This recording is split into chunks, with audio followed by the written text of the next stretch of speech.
Jeunes gens, nous allons continuer notre série sur l'étude approfondie verset après verset du livre de la sagesse de Dieu, le livre de Proverbes que nous avons commencé hier.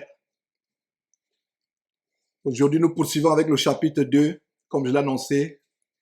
Pendant 31 jours, nous allons étudier jour après jour un chapitre de manière approfondie. Ceci est un enseignement pour les jeunes gens, pour la jeunesse.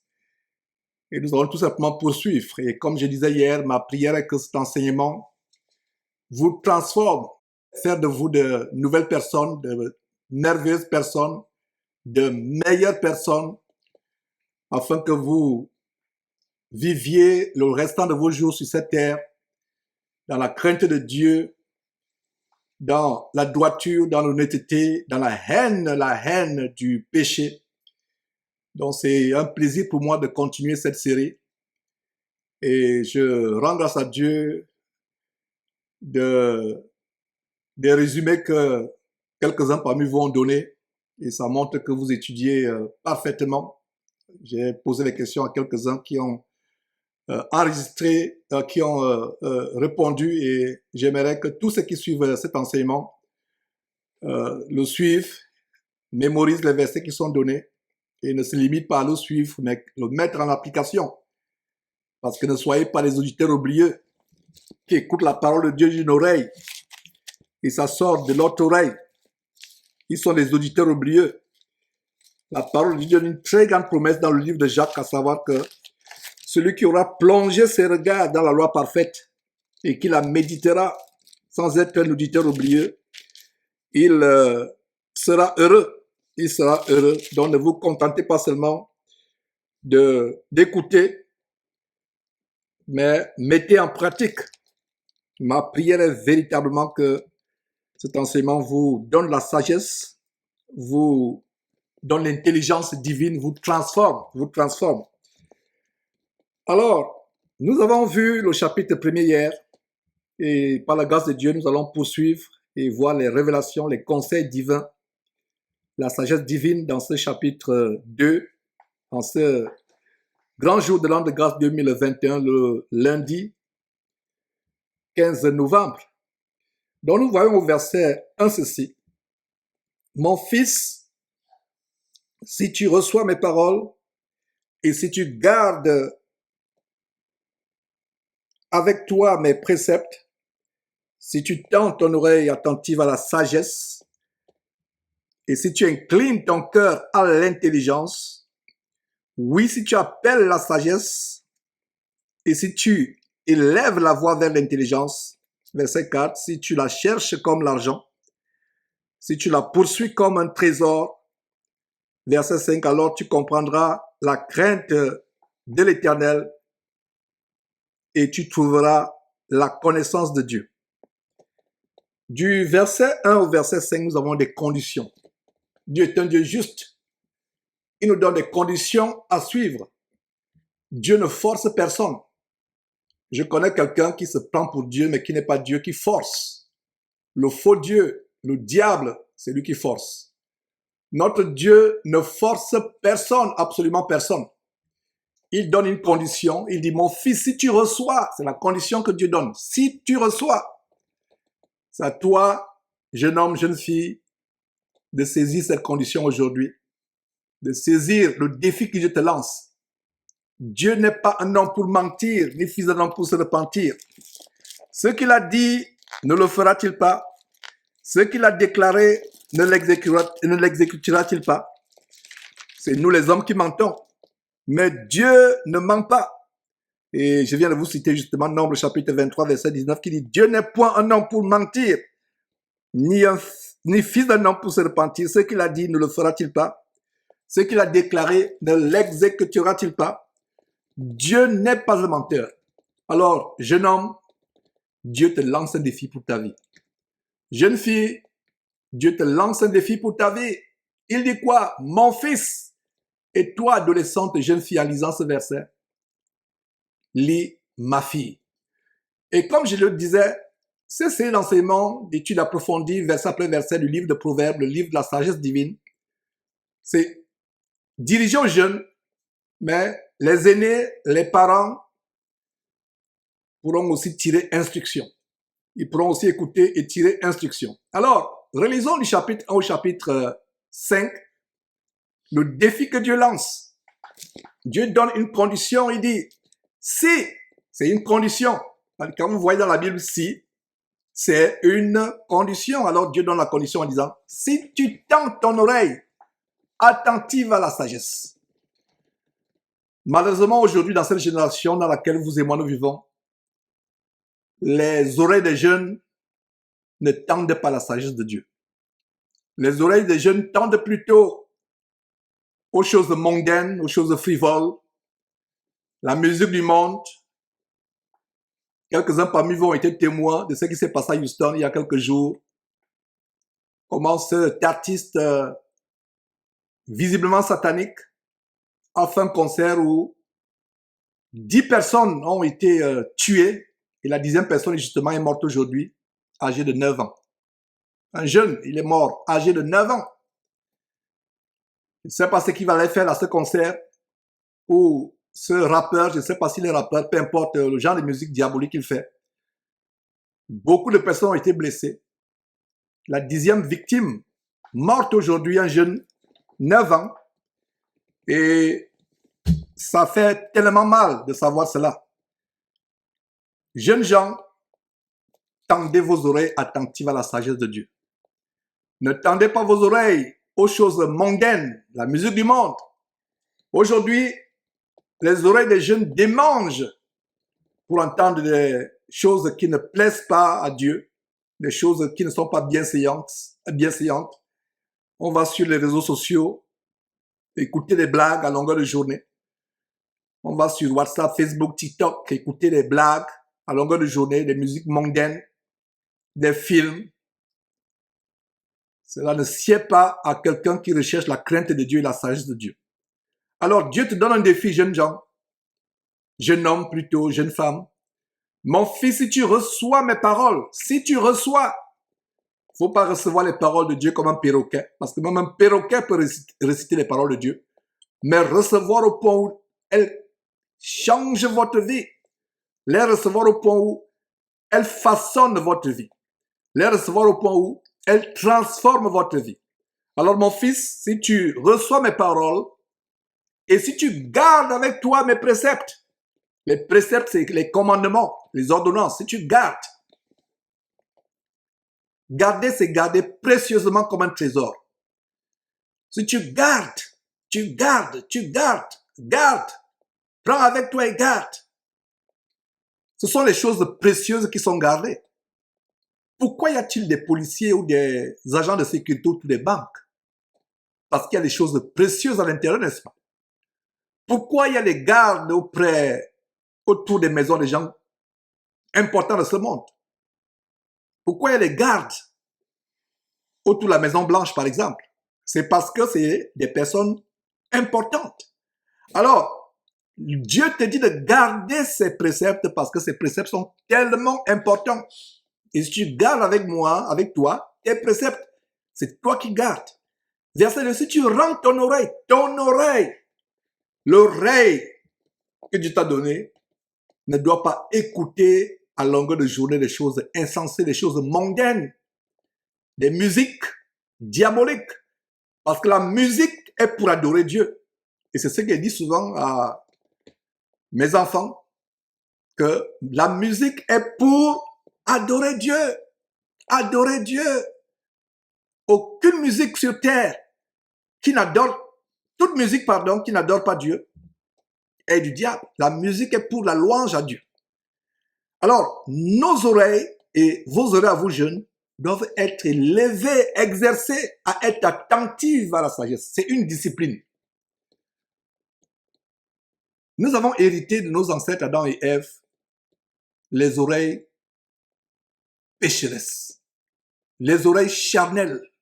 Parce que quand Dieu a créé Adam et Ève, avant qu'Adam et Ève ne pêchent, ils étaient sensibles à la voix de Dieu.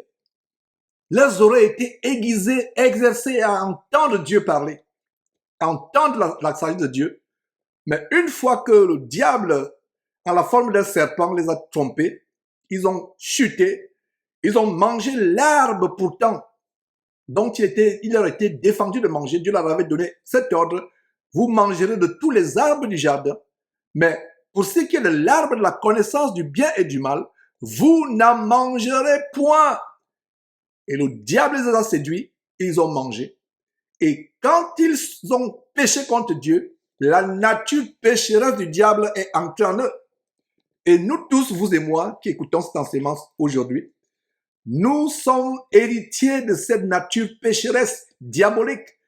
Grâce soit rendue à Dieu de ce que, par Jésus-Christ, nous avons la capacité au moyen de la parole de Dieu qui s'est faite chair, cette parole qui est le Christ Jésus, nous avons la capacité d'être transformés, de devenir une nouvelle personne. Alors, ton oreille doit être exercée à être attentive à la sagesse de Dieu. Regardez, par exemple, jeunes gens, vous qui êtes encore à l'âge scolaire, où vous suivez des cours soit à l'université, soit au lycée, les meilleurs élèves sont ceux qui sont attentifs à ce que le professeur dit. Ils sont attentifs à ce que le professeur explique en classe. Voilà ce qui fait un meilleur élève. Alors, qu'est-ce qu'il fait? Qu'est-ce qui fait un meilleur chrétien? Qu'est-ce qui fait un meilleur croyant? Qu'est-ce qui fait un meilleur fils de Dieu ou une meilleure fille de Dieu? C'est être attentif à la parole de Dieu, à la sagesse de Dieu. Incline ton cœur. Et le verset 2 continue en disant, incline ton cœur à l'intelligence. Incline ton cœur à l'intelligence. Quelques-uns parmi vous avez des Bibles en anglais. La deuxième partie du verset 2, incline ton cœur. Ton cœur doit être incliné. Le cœur des jeunes aujourd'hui est incliné au mal. Tout ce qui attire la jeunesse aujourd'hui, c'est le mal. On veut faire comme les autres. On veut marcher comme les autres. On veut s'habiller comme les autres. Il y a un phénomène ici qu'on dit en anglais aux États-Unis. On dit pants in the ground. Tout le monde veut apporter les pantalons qui arrivent au milieu des fesses pour montrer la marque de son slip. Pour montrer qu'on a un slip Tommy Hilfiger. Je ne sais pas si Hilfiger ou Hilfiger. Ou Calvin Klein. On veut montrer. On a un pantalon qui arrive au niveau des fesses. Et beaucoup de jeunes, surtout dans le milieu, dans les pays francophones, ne savent pas l'origine du pantalon au milieu des fesses. Il y a deux origines, deux explications. La première explication est que les jeunes gens veulent dire aux passants qu'ils sont sodomisables, qu'on peut le sodomiser. Ils baissent la... Voilà, donc vous qui, peut-être le faites pour imiter les rappeurs américains, vous vous mettez à mettre le pantalon au milieu des fesses. Ça signifie quoi? Je suis prêt à être sodomisé. Voilà la première situation. Je suis un candidat à la sodomie. Et quand l'espoir va vous violer, vous allez vous demander pourquoi on vous a violé. Non, vous-même vous avez invité.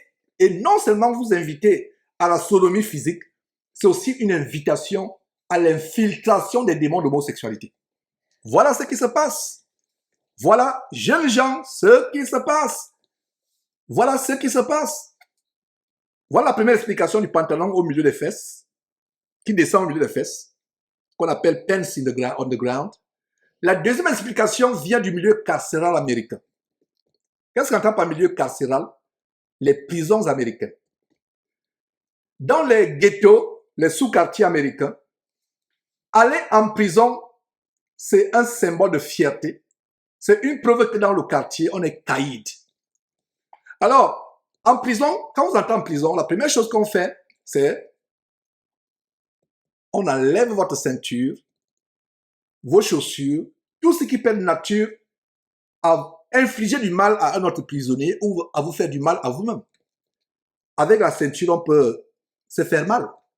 On peut se faire pendre ou pendre quelqu'un dans la prison. Alors, on prend votre ceinture et les prisonniers, n'ayant pas de ceinture, sont obligés de faire monter leurs pantalons. Alors, quand vous, jeunes, et de plus en plus de jeunes chrétiens, vous épousez cette mode, vous ne savez pas que vous êtes en train d'épouser le milieu carcéral américain ou alors la sodomie généralisée dans les milieux des jeunes aujourd'hui. Alors, pourquoi j'ai ouvert cette parenthèse? C'est à cause de la deuxième partie de ce verset 2 qui dit Et si tu inclines, et Dieu continue à énumérer les conditions, si tu inclines ton cœur à l'intelligence, ton cœur est incliné à l'intelligence, jeune homme, jeune femme. L'intelligence de Dieu, pas l'intelligence des mathématiques, pas l'intelligence de la science, de la biologie, pas cette intelligence-là. Et détendez-vous.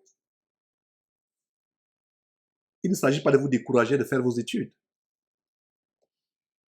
Un enfant qui est bien à l'école, intelligent, doit d'abord reconnaître que son intelligence vient de Dieu. Ça va enlever l'orgueil de votre cœur. Ça va enlever la vantardise de votre cœur. Voilà ce qui arrive quand on reconnaît que même si on est intelligent à l'école, même si on est premier à l'école, ce n'est pas de sa propre capacité. Alors, vos cœurs, jeunes gens, doivent être inclinés à l'intelligence. Vos cœurs doivent se pencher vers l'intelligence. C'est tout ce que votre cœur doit rechercher. Pas l'argent, pas les grosses voitures, comme il disait hier, les jeunes gens. Il n'a même pas l'argent il n'a pas encore travaillé l'argent qui peut lui permettre de payer une sardine.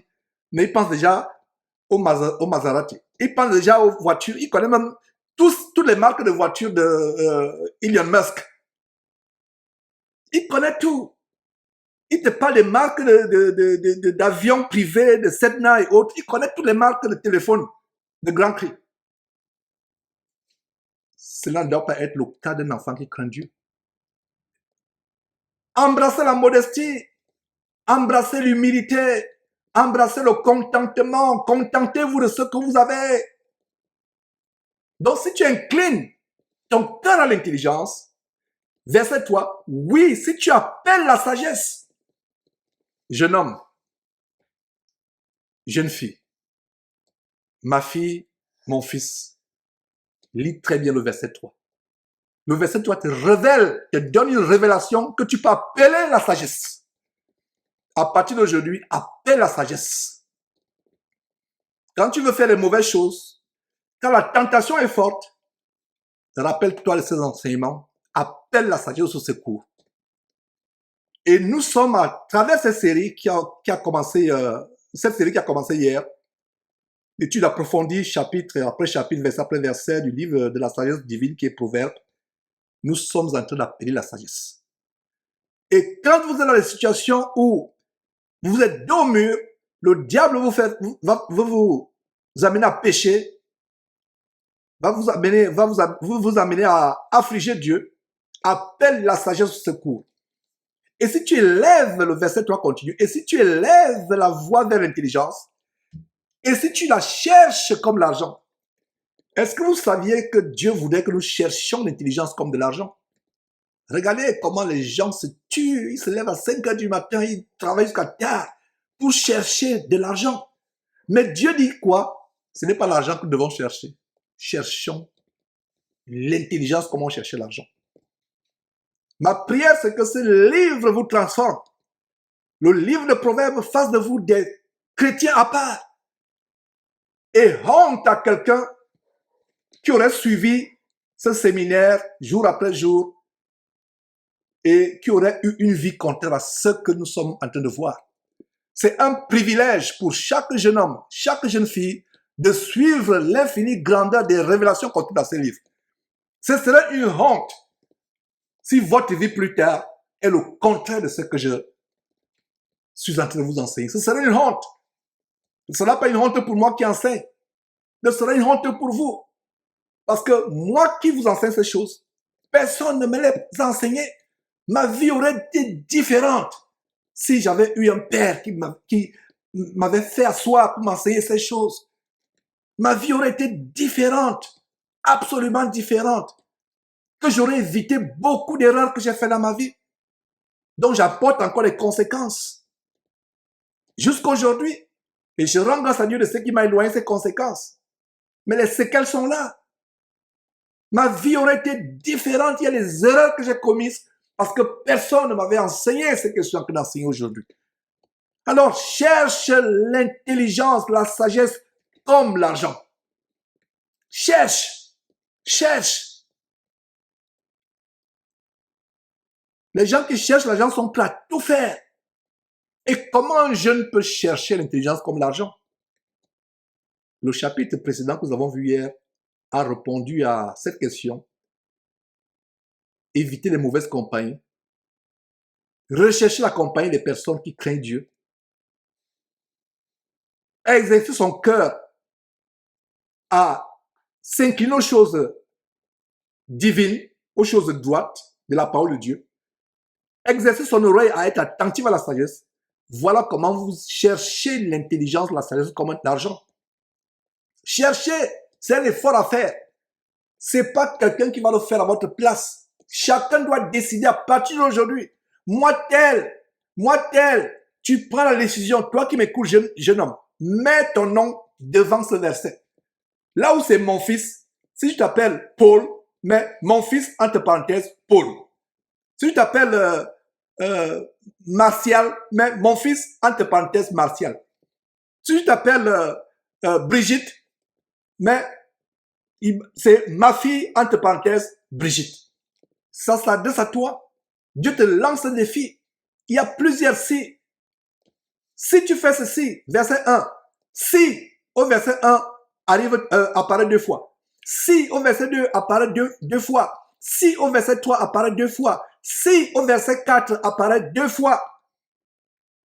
Donc si nous totalisons le nombre de si, ça fait 8 si, 8 conditions. Verset 1, si tu fais ceci, tu reçois mes paroles une fois. Si tu gardes mes préceptes deux fois, deuxième si. Verset 2, si tu tends ton oreille attentive, tu rends ton oreille attentive à la sagesse, troisième si. Ou condition. Et si tu inclines ton cœur à l'intelligence, quatrième si ou condition. Oui, si tu appelles la sagesse, cinquième si ou condition. Et si tu élèves la voix vers l'intelligence, sixième si ou condition, verset 4, si tu la cherches comme l'argent, septième si ou condition, et si tu la poursuis comme un trésor, 8 fois, Dieu donne 8 conditions. 8 conditions. 8 conditions. Poursuis comme un trésor. Le trésor, ce n'est pas les voitures. Le trésor, ce n'est pas les bijoux. Le trésor, ce n'est pas les iPhones. Le trésor, ce n'est pas les bijoux, ce n'est pas les montres, ce n'est pas les gadgets, ce n'est pas les jouets, ce n'est pas les ordinateurs portables, les véhicules, les tablettes. C'est pas ça le trésor. Développe la crainte de Dieu dans ton cœur. Alors la merveilleuse conclusion de cette promesse, Dieu donne 8 conditions. Alors, qu'est-ce que nous lisons au verset 5? Alors tu comprendras la crainte de l'Éternel. Hier, nous avons vu en Proverbe chapitre 1, au verset 7, que la crainte de l'Éternel, c'était le commencement de la sagesse. Alors, la section d'aujourd'hui nous montre les critères pour comprendre la crainte de l'Éternel. Les 8 conditions qu'on vient d'énumérer, du verset 1 au verset 4, nous montrent comment comprendre la crainte de l'Éternel et tu trouveras la connaissance de Dieu. La connaissance de Dieu. Nous devons arriver au point où nous avons la connaissance de Dieu. Et c'est pour cela que mes frères et sœurs, j'ai décidé de faire pour vous, jeunes gens, ce séminaire pour amener les jeunes à acquérir, à décider de marcher, de plaire à Dieu. Que ces enseignements soient dans vos cœurs, dans vos intelligences, 24 heures sur 24 heures, heure après heure, minute après minute, seconde après seconde. Verset 7. Plutôt le verset 6. Car l'Éternel donne la sagesse. Je vous parlais du merveilleux roi Salomon, fils de David, qui était lui-même roi, à qui Dieu avait demandé, demande-moi, David, tout ce que tu veux, je te donnerai. David a demandé une seule chose, la sagesse. Rares sont des prières où j'entends les chrétiens ou les chrétiennes demander la sagesse. Oh, je veux une maison. Je veux un nouveau travail. Le travail ne me plaît plus. Je veux voyager. Les prières matérialistes, les prières calculatrices, tout autour de la terre. Je ne dis pas que c'est mauvais de demander à Dieu des choses relatives à notre subsistance.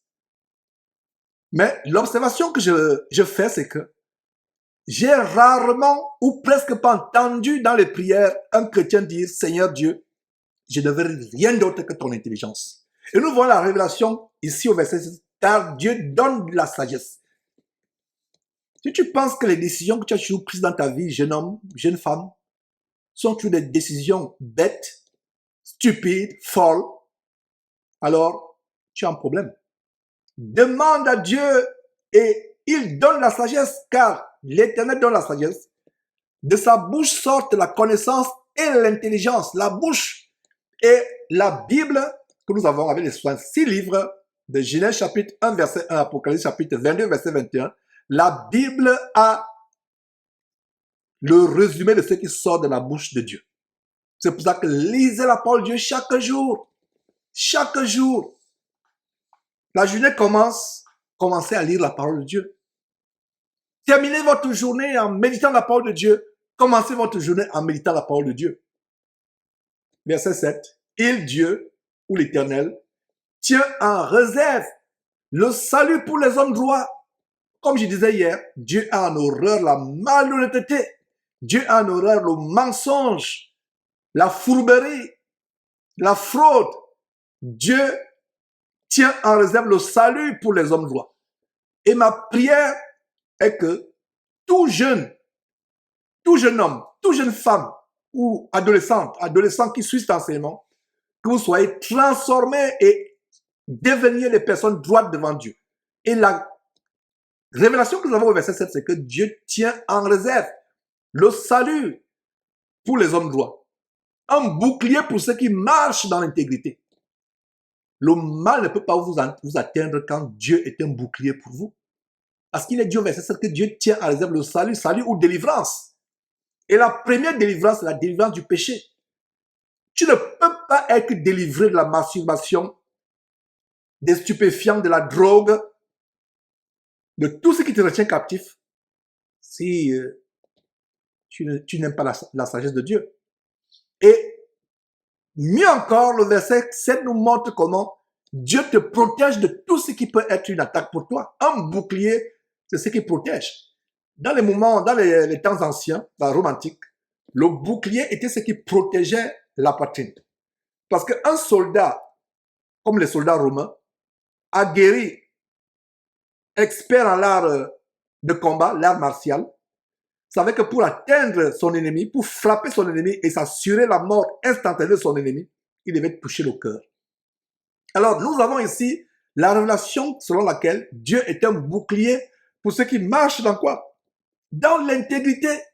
L'intégrité, c'est la droiture. Évitez la fausseté. Évitez la malice. Soyez droits, jeunes gens. Verset 8. En protégeant les sentiers de la justice et en gardant la voie de ses fidèles. En protégeant les sentiers de la justice et en gardant la voie de ses fidèles. Alors, verset 8, plutôt le verset 9, alors tu comprendras la justice, l'équité, la droiture, toutes les routes qui mènent au bien. Tout jeune homme, toute jeune femme qui m'écoute, qui écoute cette parole que je suis en train d'exposer, doit rechercher plus que toute chose à marcher dans les sentiers de la justice de Dieu, doit rechercher à comprendre la justice, l'équité, la droiture, toutes les voies qui mènent au bien et se détourner des voies qui mènent au mal. Se détourner des voies qui mènent au mal. Nous devons rechercher ce qui est bien, embrasser ce qui est bien. Nous vivons dans une génération où les gens n'aiment pas le bien. Ils aiment plutôt le mal. Et quand vous aimez le mal, vous serez détesté. Je vais dire, quand vous aimez le bien, vous serez détesté par ceux qui aiment le mal. Vice versa. Vous embrassez le mal, vous aurez presque le monde entier comme ennemi parce que le monde entier est sous la puissance du malin. Nous sommes arrivés à une époque où les gens appellent mal ce qui est bien, ils appellent bien ce qui est mal. Ils font le contraire. L'homme, au lieu de marcher sur ses deux pieds, marche maintenant, les pieds en l'air, c'est sur la terre qu'il marche. Le monde est sens dessous, excusez-moi.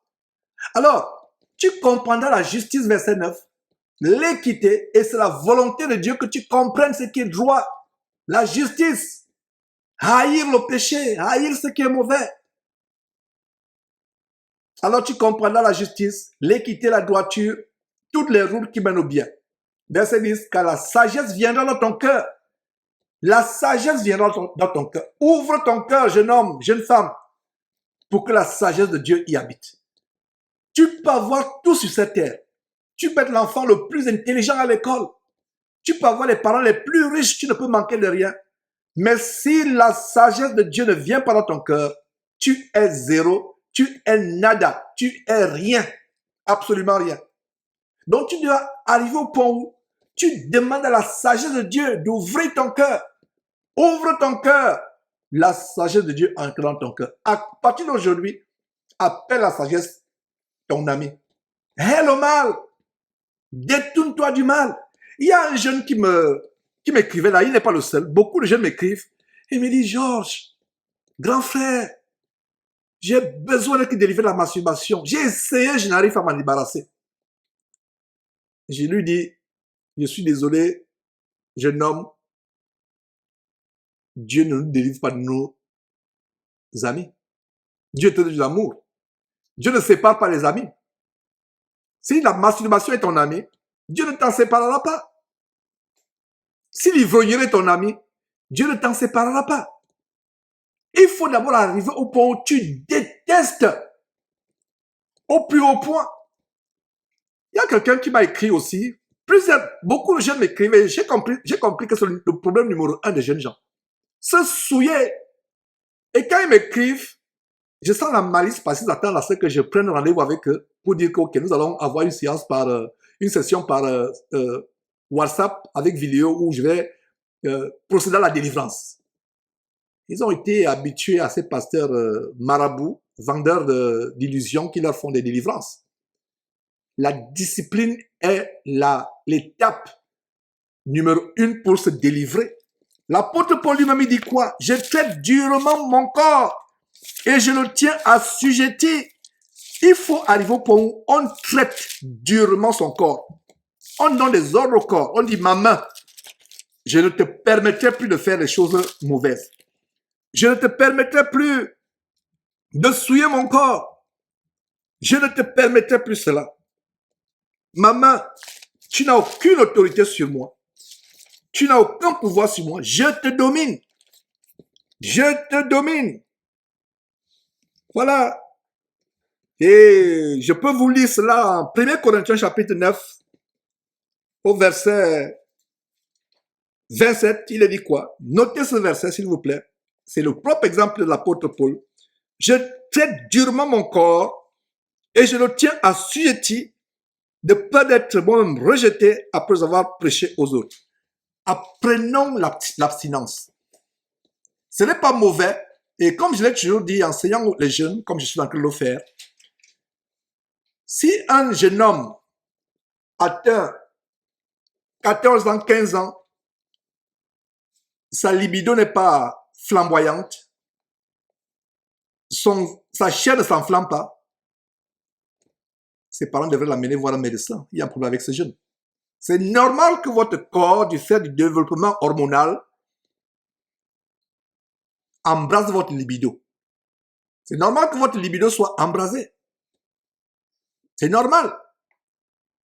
Mais c'est l'époque de votre vie où Dieu s'attend à ce que vous apprenez maintenant à discipliner votre corps. Parce que s'il n'y a pas la discipline de votre corps, ça peut entraîner quoi? Beaucoup d'enfants sont retrouvés en prison, d'adolescents sont retrouvés en prison parce qu'ils ont violé l'enfant de la voisine. D'autres même arrivent au point où, ne pouvant pas contrôler leur libido, commettent l'inceste, violent leur propre sœur, font des mauvaises choses. Nous devons arriver au point où nous contrôlons, vous contrôlez, jeunes gens, votre corps. Personne ne m'enseigne ces choses. Heureux êtes-vous d'entendre qu'on vous enseigne ces choses. Vous n'aurez pas d'excuse. Vous n'aurez pas d'excuse. Vous pouvez être content d'entendre ces choses, mais sachez que vous n'aurez pas d'excuses. Si votre vie n'est pas vécue au standard de ce que vous écoutez, contrôlez vos passions, contrôlez vos pulsions. Quelle est la dernière fois, jeune homme ou jeune fille, où tu as même exercé ton corps à l'abstinence en passant une journée sans jeûner, sans manger, en jeûnant? L'apôtre Paul dit en 1 Corinthiens chapitre 9, « Mais je traite durement mon corps et je le tiens assujetti de peur d'être moi-même rejeté après avoir prêché aux autres. » Pourquoi pensez-vous qu'on met un morse à la gueule d'un cheval? Pourquoi? C'est pour tenir le cheval en bride, n'est-ce pas? C'est pour cela que on met le morse à la gueule du cheval. Vous devez vous exercer à discipliner votre corps. Ne vous abandonnez pas aux passions. Même le manger. Vous devez vous exercer à discipliner votre appétit, l'appétit alimentaire. Ce n'est pas parce que peut-être vous êtes dans une maison où il y a l'abondance alimentaire que vous devez manger tout ce qui vous passe, qui passe devant vous. Apprendre l'exercice, je vais dire apprendre s'exercer à discipliner son corps, c'est quelque chose de tellement grand. À quoi doit s'atteler un jeune? Beaucoup de jeunes se sont retrouvés en train de commettre des crimes, à voler, à forniquer, à violer, tout simplement parce qu'ils ne pouvaient pas maîtriser leur corps, maîtriser leur pulsion. Ils ne pouvaient pas maîtriser leur pulsion. Alors à ces jeunes, parmi tant d'autres qui m'écrivent, à un, j'ai répondu en disant ceci.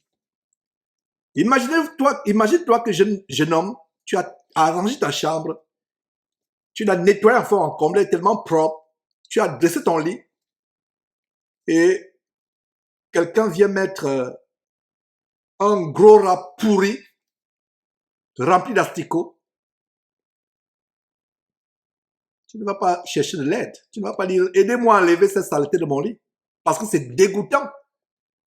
Si tu n'arrives pas à comprendre que la masturbation est plus dégoûtante, 1 milliard de fois plus dégoûtante qu'un rat pourri dans tes draps que tu viens tes draps propres que tu viens de mettre sur ton lit.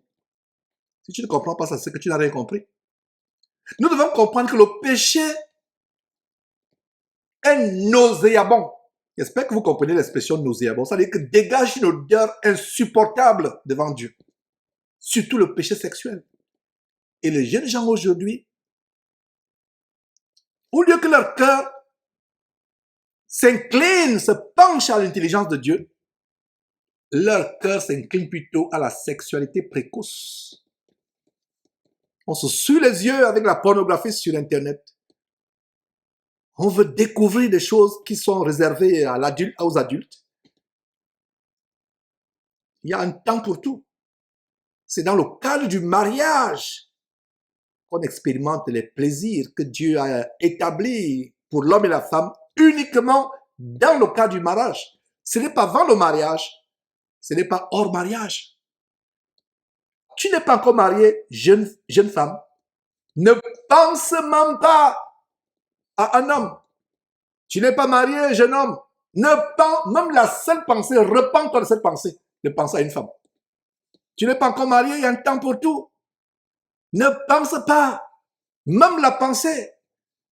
Au temps de Moïse dans l'Ancien Testament, l'adultère, c'était le fait de commettre un péché sexuel.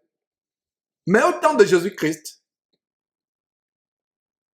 la démo sexuelle, et en l'occurrence, ou plus précisément l'adultère, ce n'est que par la pensée. Parce qu'au temps de Moïse dans l'Ancien Testament, une femme était coupable d'adultère si on avait pris la main dans le sac. Un homme était coupable d'adultère si on avait pris la main dans le sac avec la femme d'autrui. Jésus-Christ est venu élever le standard. L'adultère, c'est le fait seulement de convoiter dans votre cœur un homme ou une femme qui n'est pas votre mari ou votre femme selon le cas. De la convoiter, que vous rencontrez cet homme ou cette femme dans la rue, ou sur Internet. C'est pour cela qu'une jeune femme qui craint Dieu ne doit pas s'exhiber sur les réseaux sociaux. Donc si toi, jeune femme qui me suis, adolescente, tu me suis, tu as un compte Facebook, WhatsApp, Instagram, ferme-moi ce compte au nom de Jésus-Christ. Pire encore, si tu as des photos, sois discrète, jeune femme.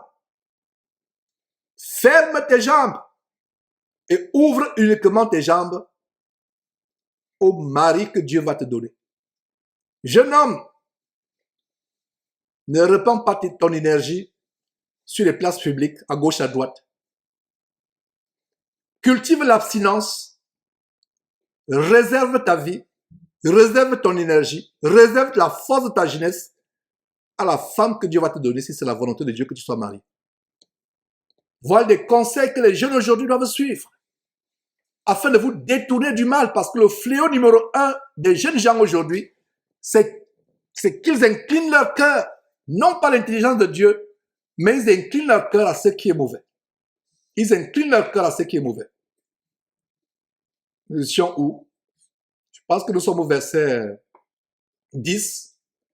Car la sagesse viendra dans ton cœur et la connaissance fera les délices de ton âme.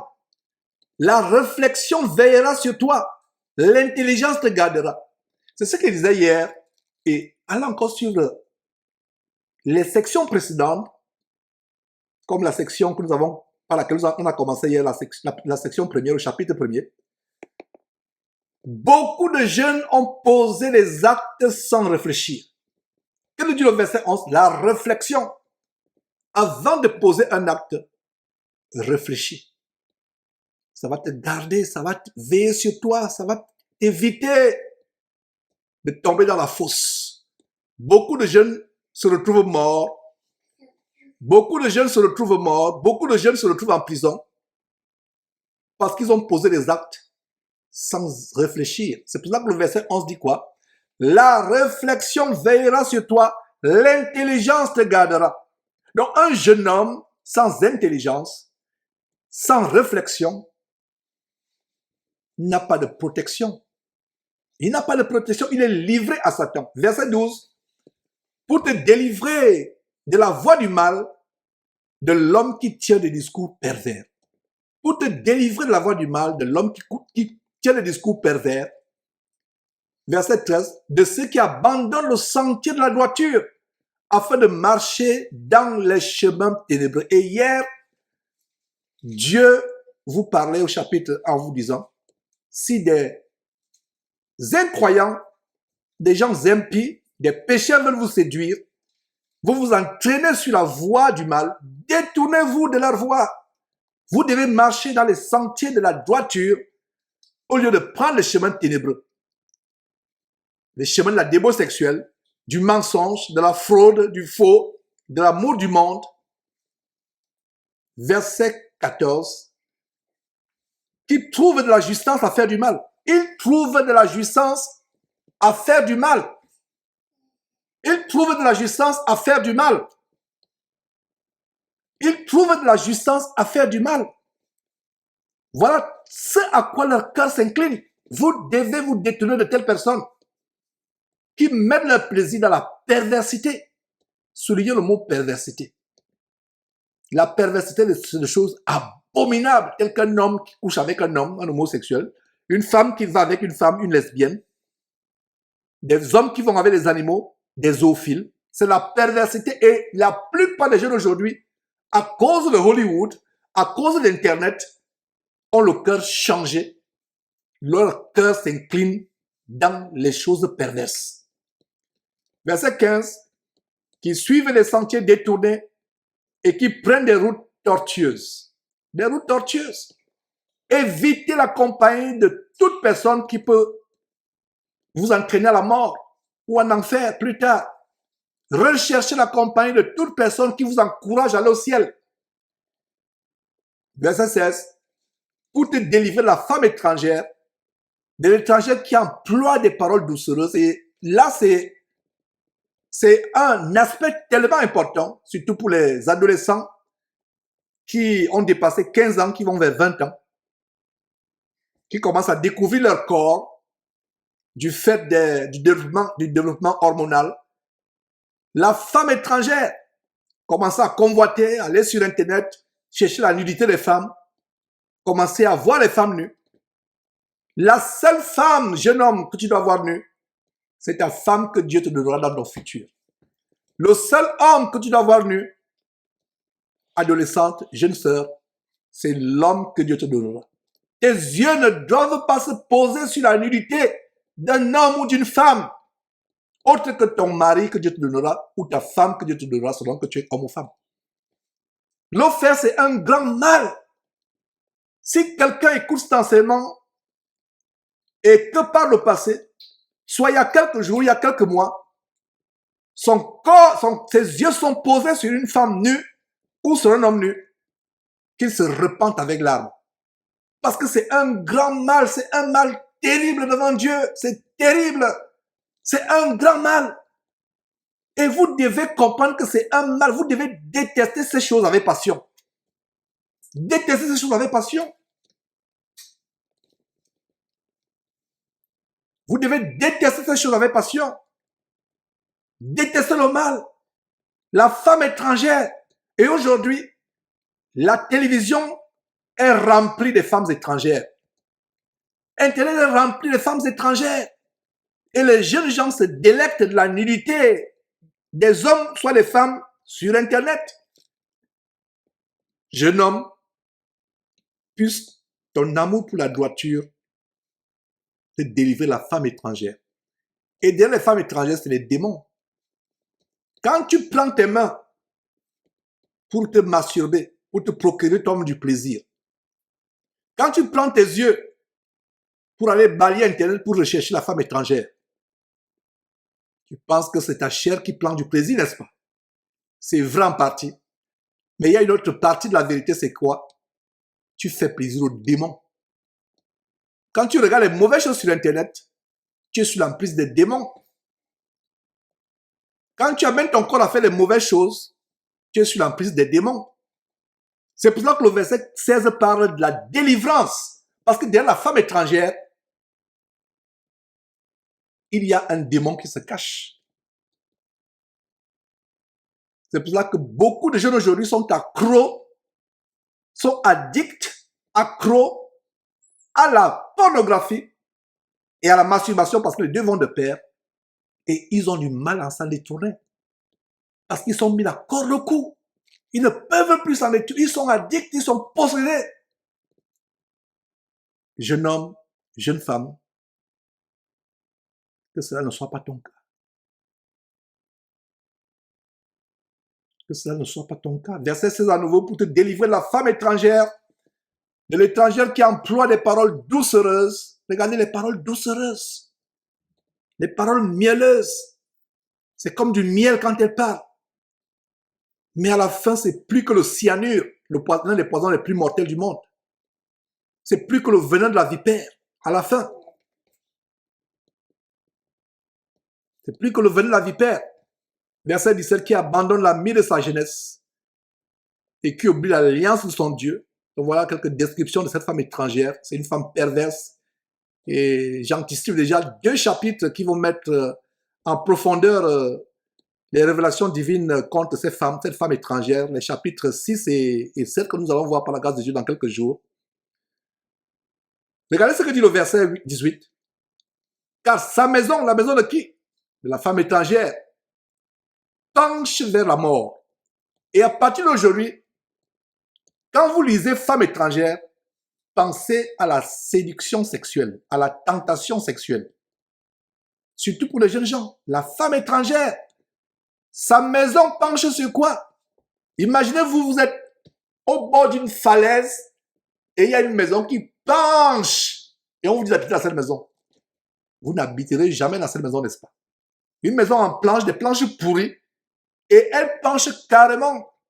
Elle fait 180 degrés au-dessus de la falaise. Une falaise tellement profonde, quand vous vous penchez, vous ne voyez même pas le fond de la falaise. Vous n'entrerez pas dans cette maison, n'est-ce pas? Vous n'entrerez pas une petite maison, peut-être 12 mètres carrés. Toute la maison penche. Une bonne partie même de la maison est déjà courbée vers la falaise. Vous n'y entrerez pas, n'est-ce pas? Mais cependant, excusez-moi, cependant, la plupart des jeunes gens, sans le savoir, spirituellement, sont dans ce genre de maison qui penchent vers la falaise à cause de l'accoutumance à la pornographie, aux drogues, à la bière, aux boîtes de nuit, etc., etc. Le verset 18 révèle que sa maison penche vers la mort et sa route mène chez les morts. Jeune homme, jeune femme, comprends ceci. Chaque fois que tu vas sur Internet faire des mauvaises choses, sache que tu habites dans la maison de cette femme spirituellement parlant et que ta direction, c'est quoi? C'est la mort, le séjour des morts. Le verset 19 est terrifiant. Lisons le verset 19. Aucun de ceux qui vont à elle ne revient. Aucun de ceux qui vont à elle ne revient et ne retrouve le sentier de la vie. Beaucoup de jeunes m'écrivent, ils disent, Georges, je n'en peux plus. Ma vie n'a plus de sens. Au secours! Voilà ce verset 19. Aucun de ceux qui vont à elle ne revient et ne retrouve le sentier de la vie. Ma prière est que ces enseignements que nous avons commencés hier adressés aux jeunes dans le cadre d'études approfondies de Proverbes, verset après verset, chapitre après chapitre. Ma prière, c'est que ces enseignements vous évitent la voie de non-retour. Et je répète ce que j'ai dit au début, ce serait une honte si après avoir écouté cet enseignement, vous ne vivez pas plus tard une vie qui s'élève au standard de ce que vous écoutez. Verset 19 à nouveau, aucun de ceux qui vont à elle ne revient et ne retrouve les sentiers de la vie. Toi, verset 20, tu marcheras ainsi dans la voie des gens de bien. Tu marcheras, voilà là où tu dois marcher, dans la voie des gens de bien. Si tu es au lycée, à l'université, où tu viens de commencer le travail, ne te soucie pas des conseils des gens qui sont autour de toi, comme je disais hier. Quand une fille aujourd'hui a 16 ans, elle n'est pas déviergée, elle est toujours vierge, elle devient le sujet de moquerie de ses collègues, de ses camarades de classe ou de lycée, de camarades de lycée ou d'université, autant pour moi. Pareil pour les jeunes gens, on se moque d'eux. Oh, toi, tu dois marcher dans la voie des gens de bien, peu importe les moqueries. Qu'on se moque de toi, jeune sœur, parce que tu portes les longues jupes, parce que tu ressembles à ta mère ou à ta grand-mère, ce n'est pas ton problème. Si on se moque de toi, jeune homme, parce que tes pantalons sont des pantalons éléphants comme les gens de 1900, je ne sais pas, 30, alors qu'aujourd'hui, on donne des pantalons qui serrent au niveau du tibia, on se moque de toi, ce n'est pas un problème. Tu marcheras ainsi dans la voie des gens de bien. Cherche la voie des gens de bien. Tu garderas les sentiers des justes. Verset 21, regarde la belle promesse par laquelle nous allons terminer la session d'aujourd'hui, le chapitre d'aujourd'hui. Car les hommes droits habiteront le pays et les hommes intègres y resteront. Ça, c'est un avant-goût du royaume de Dieu. C'est une figure anticipative du royaume de Dieu que le Saint-Esprit par Salomon nous montrait sur verset 21 du chapitre 2 de Proverbes.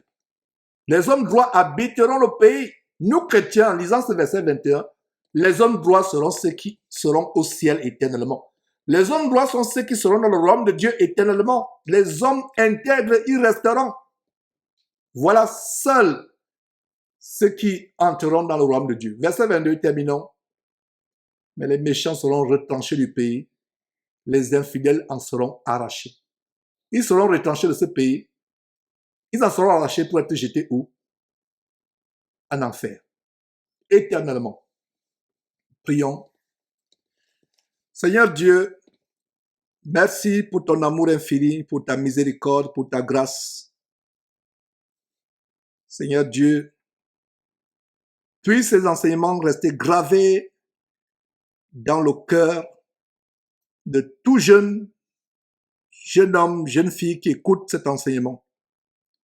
Donne-leur, Seigneur Dieu, d'attacher leur cœur à rechercher l'intelligence plus que de l'argent, à rechercher la sagesse plus que les trésors.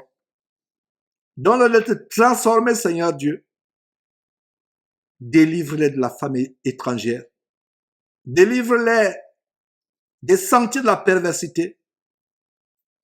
Garde-les fidèles, Seigneur Dieu, au sentier de la droiture. Donne-leur de rechercher la compagnie des gens de bien. Merci pour la transformation que ces enseignements vont apporter, Seigneur Dieu. Au nom de Jésus-Christ. Amen.